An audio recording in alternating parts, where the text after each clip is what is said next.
Everyone, सबका स्वागत है प्रभावी एजुकेशन हब में।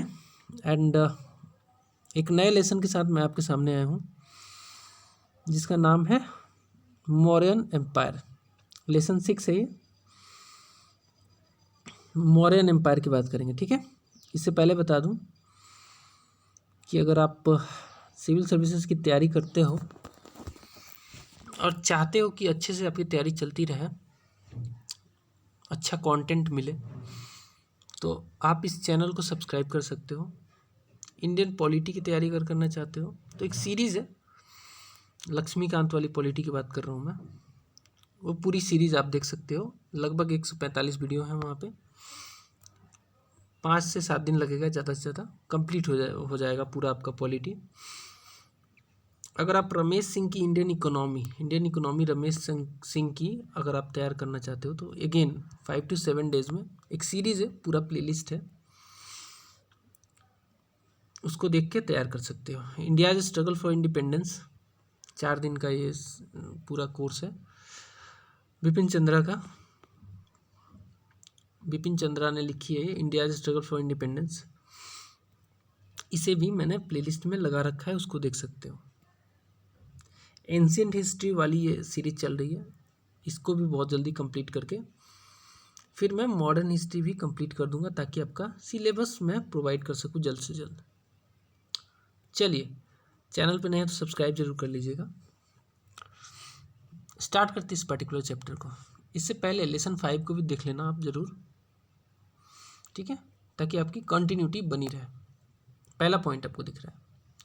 फर्स्ट टाइम अगर बात करें तो भारत में फर्स्ट टाइम जो पॉलिटिकल यूनिटी आई ना, वो अचीव हुई मौर्यन एम्पायर में। मौर्यन एम्पायर में पॉलिटिकल यूनिटी अचीव हुई। तो आप पूछोगे कि सर इससे पहले क्या पॉलिटिकल यूनिटी नहीं थी? तो जी हाँ, नहीं थी। रीज़न क्या था? बहुत सारे स्मॉल किंगडम्स थे और वो आपस में लड़ते रहते थे। खुद के किंगडम का एक्सपेंशन के चक्कर में आपस में लड़ते रहते थे, डिसयूनाइटेड थे वो लोग। यही फ़ायदा उठा के अलेक्जेंडर ने भारत पर आक्रमण किया था और इसको देखते हुए मौर्य एम्पायर ने इंडिया को यूनाइट करने का काम किया। तो फर्स्ट टाइम पॉलिटिकल यूनिटी इसी एम्पायर ने दी है भारत को। मैं बात कर रहा हूँ मौर्यन एम्पायर की। एक और चीज़ हुआ इस पीरियड के दौरान, हमारा जो हिस्ट्री है उसको अच्छे से सजाया गया, अच्छे से लिखा गया है इस पीरियड के बाद। इंडिजिनस और फॉरेन लिटरेरी रिसोर्सेस मिलते हैं इस पीरियड में, जो कि हमें लॉट ऑफ रिकॉर्ड्स देते हैं ताकि हम अपनी हिस्ट्री को लिख सकें। तो ये एक इम्पॉर्टेंट पीरियड था मौर्यन पीरियड, जहाँ से क्रोनोलॉजी क्लियर हो गई। इंडिका में काफ़ी सारी चीज़ें मिलती हैं हमें, और भी सोर्सेज है कई सारे। तो ये सारी चीज़ें हुई हैं। चलिए आगे बढ़ें। लिटरेरी सोर्सेज की बात करें तो इसमें सबसे इम्पोर्टेंट आता है अर्थशास्त्र, कौटिल्य के द्वारा लिखी गई अर्थशास्त्र। कौटिल्य, जिसे हम इंडियन मिसीवेली भी कहते हैं, कौटिल्य साहब को, इनकी एक रचना है अर्थशास्त्र, जिसमें मौर्यन एम्पायर के बारे में, खासकर उस पीरियड के दौरान में पॉलिटी कैसी थी, वो सारी चीज़ें हमें यहाँ से मिलती हैं। काफ़ी बृहद बुक है ये, काफ़ी डिटेल में है। तो चलिए, तो कौटिल्य साहब को हम इंडियन मिसीवेली कहते हैं। ही वाज, जो ये अर्थशास्त्र है ना, it was first discovered by R Shama Shastri 1904 में इन्होंने डिस्कवर किया था अर्थशास्त्र को, आर समा शास्त्री ने। जो अर्थशास्त्र बुक है उसके बारे में थोड़ा सा डिटेल बताता हूँ। ये एक्चुअली जो अर्थशास्त्र है वो 15 बुक का कंपाइलेशन है, जिसमें टोटल 180 चैप्टर्स हैं। 15 बुक का कंपाइलेशन है जिसमें टोटल 180 चैप्टर्स हैं। इसको 3 पार्ट्स में बांटा गया है।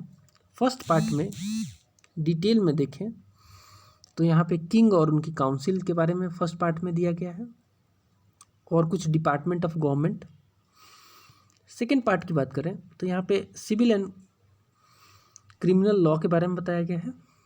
और अगर थर्ड पार्ट की बात करें तो यहाँ पे डिप्लोमेसी एंड वार के बारे में डिटेल में आपको जानने को मिलता है। साथ में एक और लिटरेरी सोर्स है जिसे हम मुद्रा राक्षस कहते हैं। मुद्रा राक्षस के रचयिता थे विशाखदत्त। ये कई बार डायरेक्टली पूछा गया है, मुद्रा राक्षस के लेखक कौन थे? तो इसके रचयिता विशाखदत्त थे। विशाखदत्त, ठीक है। ये ठीक है, ये एक ड्रामा थी संस्कृत में एक ड्रामा थी जो कि गुप्त पीरियड के दौरान लिखी गई थी। इसमें चंद्रगुप्त, हालांकि लिखी गई थी ये गुप्त पीरियड के दौरान काफ़ी लेट, लेकिन इसमें चंद्रगुप्त मौर्य के बारे में काफ़ी सारी बातें लिखी गई थी कि चंद्रगुप्त मौर्य ने कैसे कौटिल्य की सहायता से नंदों को खदेड़ा था।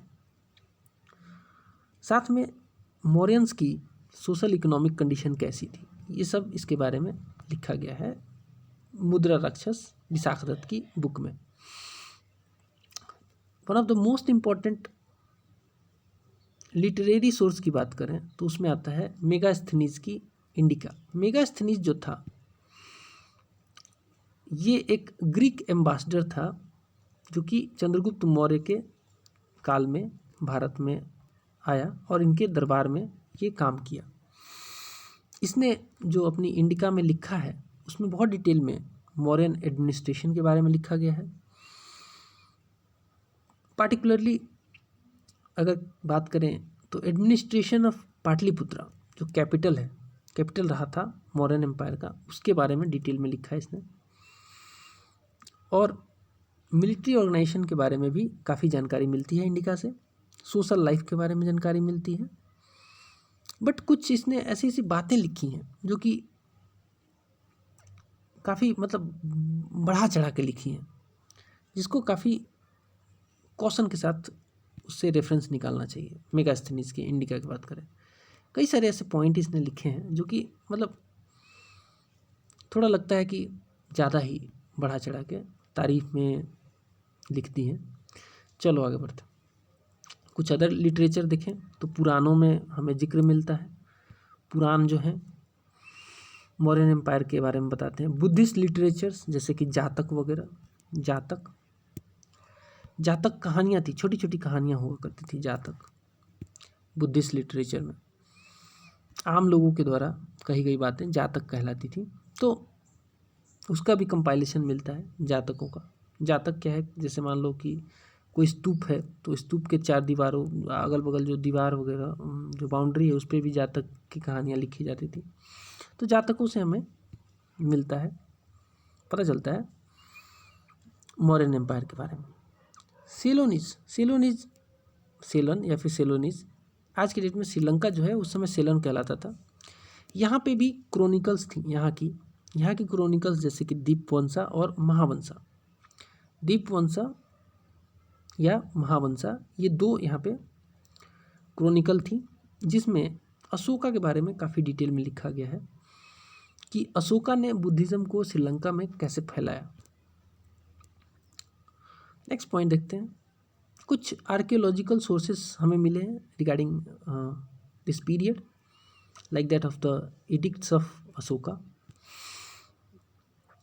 अशोका की जो एडिक्ट्स थी ना वो समझ में नहीं आती थी किसी को। उसको डिसाइफर किया जेम्स प्रिंसेप ने पहली बार 1837 में जेम्स प्रिंसेप ने इसको डिसाइफर किया। एक क्वेश्चन आता है, किसने? अशोक के जो एडिक्ट्स थे, जो पिलर्स पे जो लिखा था, उसको किसने डिसाइफर किया? तो जेम्स प्रिंसेप, 1837, याद कर लेना। ये बेसिकली पाली लैंग्वेज में लिखी गई थी। समवेयर कहीं कहीं प्राकृत में भी थी। तो पाली और प्राकृत जनरल आम भाषा थी ये। लिंगुआ फ्रैंका कहा जाता था इसे। आम लोग इसी भाषा में बातचीत करते थे। स्क्रिप्ट जो था इसका ब्राह्मी स्क्रिप्ट था नॉर्थ इंडिया में, लेकिन नॉर्थ वेस्ट इंडिया में स्क्रिप्ट जो था इन एडिक्ट्स की की बात करें तो खरोष्टी स्क्रिप्ट था। ये पिछले वीडियो में भी मैंने बताया था, क्योंकि पर्शियन आक्रमण हुआ था उस एरिया में, और पर्शियन आक्रमण के कारण वहाँ पे खरोष्टी स्क्रिप्ट का जन्म होता है, इवोल्यूशन हुआ। इस वजह से उस रीजन में जो अशोकन एडिक्ट्स वगैरह पाए गए वो खरोष्टी लिपि में पाए गए। इसके अलावा अगर बात करें तो टोटल 14 मेजर रॉक एडिक्ट्स हैं, मिले हैं अशोका के, और माइनर तो और भी हैं, माइनर कई सारे भी मिले हैं, ठीक है, माइनर, लेकिन 14 मेजर एडिक्ट्स हैं। ये 14 जो मेजर एडिक्ट्स हैं वो मेजर बड़ी बड़ी सिटियों में, उस समय की फेमस सिटीज़ में ही इसको बनाया गया था। ये किस बारे में ये एडिक्ट्स थे, जो रॉक एडिक्ट्स वगैरह, ये डील करते थे अशोका की धम्म नीति के बारे में, and also about the instruction given to his official regarding administration. क्या आदेश थे वो भी लिखे गए थे इन एडिक्ट्स में। चलिए, जो रॉक नंबर 13 है, रॉक एडिक्ट की बात कर रहे हैं हम लोग, 13 नंबर, इसमें किससे रिलेटेड है? तो ये वार विथ कलिंगा से रिलेटेड है। ये क्वेश्चन आता है, MCQ आता है। रॉक एडिक्ट जो है 13 नंबर, वो किससे रिलेटेड है? तो वो रिलेटेड है वार विथ कलिंगा। कलिंग की लड़ाई के बाद ही अशोका ने युद्ध की नीति छोड़ दी थी। काफ़ी हताहत हुआ था वो। अशोका ने देखा कि काफ़ी ज़्यादा लॉस हुआ है, 1 लाख से ज़्यादा लोग मारे गए थे, और इससे भी कई गुना ज़्यादा लोग डिस्प्लेस हुए थे। इस वार के बाद हृदय परिवर्तन हुआ था अशोका का। चलिए उसको आगे जानेंगे। ये तो थे, बात की हमने 13 नंबर रॉक एडिक्ट की। व्हाट अबाउट द धम्मा? धम्मा किस पिलर या फिर रॉक एडिक्ट में मिलता है? तो पिलर एडिक्ट नंबर 7वें पिलर एडिक्ट में हमें अशोका की धम्म नीति के बारे में बहुत अच्छे से जानकारी मिलती है। तो ये 2 क्वेश्चन आप बिल्कुल आपके दिमाग में बैठ जाना चाहिए, 13 नंबर रॉक एडिक्ट, कलिंग वार, पिलर एडिक्ट 7, धम्म नीति। चलो नेक्स्ट देखते हैं। चंद्रगुप्त मौर्य, इनका जो शासन काल था वो 322 BC से लेकर 298 BC तक था। लगभग 24 साल तक इन्होंने शासन किया मगध पे, मौर्यन एम्पायर में। ये फाउंडर थे मौर्यन एम्पायर के। जब इनका 25 साल का एज था तभी इन्होंने पाटलिपुत्र को कब्जा कर लिया, धनानंद को हरा के। और इसमें मदद की इनकी कौटिल्य ने मदद की चंद्रगुप्त मौर्य की, ताकि वो धनानंद को हरा सके और पाटलिपुत्रा पे कब्जा कर सके। कौटिल्य को ही चाणक्य या फिर विष्णुगुप्त भी कहते हैं, तो ये नाम में कंफ्यूज नहीं होना। कौटिल्य को ही चाणक्य भी कहते हैं या फिर विष्णुगुप्त भी कहते हैं, ये आपको याद होना चाहिए। जब इन्होंने मौर्य एम्पायर की स्थापना कर दी मगध में, तो ये एक्सपेंशन भी किया इन्होंने। इसका एक्सपेंशन किया इन्होंने कैसे? मार्च किया इन्होंने नॉर्थ वेस्ट रीजन में, और he subdued the territories up to Indus river तक के लैंड को इन्होंने अपने कब्जे में ला लिया। देन उसके बाद ये अब नीचे की तरफ सेंट्रल एरिया की तरफ बढ़े। सेंट्रल इंडिया में नॉर्थ ऑफ नर्मदा रिवर तक का एरिया इन्होंने कैप्चर कर लिया। तो एक्सपेंशन भी हुआ, ऊपर की तरफ भी हुआ, नीचे की तरफ भी, central part of this country तक भी इनका पकड़ बन गया, वो एरिया इनके अंडर आ गया। 305 BC में, ये इंपॉर्टेंट डेट है, ये डेट पूछा जाता है कि सेलुकस निकेटर से इनकी लड़ाई कब हुई थी और उसको इन्होंने कब हराया था। 305 BC में चंद्रगुप्त मौर्य ने मार्च किया सेलुकस निकेटर के अगेंस्ट, जो कि अलेक्जेंडर का जनरल था। मैंने पिछले वीडियो में बताया था कि जब अलेक्जेंडर बाहर जा रहा था, भारत छोड़ के जा रहा था, तो उसने जो भी लैंड था, जो कि झेलम से लेकर ब्यास रिवर तक था, उसको 3 पार्ट में बांट के वहाँ पे जनरल बिठा दिए थे। तो इंडस वाला जो पार्ट था नॉर्दर्न एरिया में, वहाँ पे बैठा था सेल्यूकस निकेटर। सेल्यूकस निकेटर को मार्च करके इन्होंने हरा दिया और सेल्यूकस निकेटर को मजबूरी में अपनी लड़की की शादी करनी पड़ी चंद्रगुप्त मौर्य के साथ। तो Seleucus Nicator ceded the trans Indus territory namely Aria, Arachosia और जेडरोसिया। अब देखो ये नाम आपसे पूछ लेगा तो आप वहाँ पे दांत चियार दोगे, बुरा मत मानना, लेकिन ये नाम ऐसे हैं, आप इस पे ध्यान नहीं दोगे और ऐसे ही पढ़ के निकल जाओगे। याद कर लो, एरिया, अराकोसिया और जेडरोसिया, ये तीन जो थे, जो कि रीजन थे ट्रांस इंडस टेरिटरी के, सेल्यूकस निकेटर को सीड करना पड़ा चंद्रगुप्त मौर्य को। चलो नेक्स्ट आता है, सेल्यूकस निकेटर ने अपनी डॉटर की शादी कर दी मौर्यन प्रिंस के साथ, चंद्रगुप्त मौर्य के साथ। चंद्रगुप्त इसके बदले में चंद्रगुप्त ने सेल्यूकस निकेटर को बहुत कुछ दिया, जिसमें 500 हाथियाँ थी। इसके अलावा मेगास्थनीज जो था, मेगास्थनीज को भी भेजा गया, सेल्यूकस निकेटर ने भेजा दूत के तौर पे मौर्यन कोर्ट में बैठने के लिए एज ए ग्रीक एम्बेसडर। ठीक है, ग्रीक एम्बेसडर के तौर पे वो आके बैठा यहाँ पे। ये सारी बातें मौर्यन एम्पायर की। और आगे बढ़ेंगे। बाद में चंद्रगुप्त मौर्य ने जैनिज्म को इम्प्रेस किया था, जैनिज्म को। ठीक है, इसमें कोई डिस्प्यूट नहीं है। चंद्रगुप्त मौर्य ने जैन धर्म अपना लिया था। कब अपनाया था? तो अपने लाइफ के एंड में, लगभग ख़त्म हो रहा था उनका लाइफ, तब उसके आसपास अपना लिया था। और खुद अपने बेटे बिंदुसार के फेवर में गद्दी छोड़ दी, बोला चल मेरा बेटा बैठेगा। और श्रवण बेलगोला जो कि मैसूर के आसपास पड़ता है, वहाँ पे चले गए।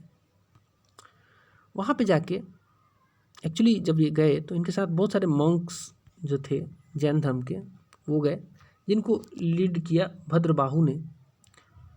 और जब ये पहुँचे वहाँ पे श्रवण बेलगोला में, तो उन्होंने डिसीजन लिया कि मैं अब खुद को भूखा रख के अपने आप को मौत के हवाले कर दूंगा। और खुद को भूखा रख के ही स्टार्व्ड हिमसेल्फ टू डेथ। तो ऐसे ये कहानी ख़त्म होती है। बिंदुसार बैठ गए गद्दी पे, 298 से लेकर 273 BC तक बैठे रहे। इस पीरियड में भी जो है काफ़ी डेवलपमेंट हुआ, काफ़ी ग्रोथ हुआ मौर्यन एम्पायर का। बिंदुसार को एक नाम से जाना जाता है, ये याद कर लो, पूछा जाता है एग्जाम में। इनको अमित्र घात कहा गया। अमित्र घात मतलब स्लेयर ऑफ एनिमीज। अमित्र घात, स्लेयर ऑफ एनिमी, मौत के घाट उतारने वाला एनिमी को कहा गया इनको, बिंदुसार को मित्र घात। इन्होंने अपना जो मौर्यन एम्पायर था उसको फैलाया डेक्कन में अप टू मैसूर तक उस समय पहुंच गई मौर्यन एम्पायर। मैसूर तक, कहाँ? मगध तक लिमिट रहने वाली एम्पायर अब मैसूर तक पहुंच गई थी। तारानाथ जो कि एक तिब्बतन मॉन्क थे, उन्होंने बिंदुसार के बारे में लिखा है कि बिंदुसार ने 16 स्टेट को कनकर किया था, comprising the land between 2 seas, 2 sea के बीच में लगभग 16 स्टेट्स को कैप्चर किया था। अब भारत में 2 सी किधर आती हैं? साउथ इंडिया में। ये अगर भारत का निचला पोर्शन माने हम साउथ इंडिया, तो एक तरफ इस तरफ भी सी है, इस तरफ भी सी है। तो ये तिब्बतन जो मॉन्क थे, इन्होंने ऐसा लिखा है। तो ये भी प्रूफ मिलता है कि बिंदुसार के समय जो मौर्यन एम्पायर का एक्सपेंशन था वो यहाँ तक पहुँचा था। संगम तमिल लिटरेचर में भी इसको कंफर्म किया गया है। उसमें कहा गया है कि जो बिंदुसार का इन्वेशन था वो फार साउथ तक गया, अप टू मैसूर तक। तो ये भी प्रूफ करता है, संगम भी। नेक्स्ट एक नाम याद कर लो, ये कि सीरियन किंग एंटियोकस वन का ये दूत था जिसको हम कहते हैं डेमिकस जो था, जो कि एक सीरियन किंग एंटियोकस वन का दूत था। सीरियन किंग भी याद रखना, एंटियोकस वन इसका दूत था। ये भारत आया और किसके दरबार में आया? तो बिंदुसार के दरबार में। बिंदुसार ने सीरियन जो किंग थे एंटियोकस वन, उसको लिखा था लेटर और उनसे मांग की थी स्वीट वाइन की, ड्राइड फिक्स की और एक सोफिस्ट की। सब कुछ तो मिला, आ गई भारत में स्वीट वाइन, ड्राइड फिक्स वगैरह आ गई, लेकिन सोफिस्ट नहीं आई। रीज़न ये कि सीरिया में ये ट्रेंड नहीं था, ये उनके अगेंस्ट, मतलब उनके प्रिंसिपल्स के अगेंस्ट था कि सोफिस्ट को भेजना, तो नहीं आई। ठीक है, तो जस्ट एक जानकारी आपके लिए। बिंदुसार सपोर्टेड द आजीविकाज को इन्होंने, आजीविका सेक्ट था। इन्होंने ना जैन धर्म को अपनाया ना बौद्ध धर्म को, इन्होंने क्या अपनाया? आजीविका को अपनाया। ये एक रिलीजियस सेक्ट था। बिंदुसार ने अशोक को अपने पीरियड में ही गवर्नर नियुक्त किया था उज्जैन का। उज्जैन तो ये भी पूछा जाता है कई बार। मगध का शासक बनने से पहले अशोक किस पार्टिकुलर प्रोविंस के गवर्नर थे? तो वो प्रोविंस था उज्जैन। होप यहाँ तक फिर से क्लियर है। अब हम बात करेंगे one of the greatest ruler ever since the world seen in history, Ashoka के बारे में बात करें। अशोका द ग्रेट, इनका पीरियड था 273 BC से लेकर 232 BC, काफ़ी लंबा समय, 50 साल से ज़्यादा, 41 ईयर्स, ठीक है, 40 साल से ज़्यादा।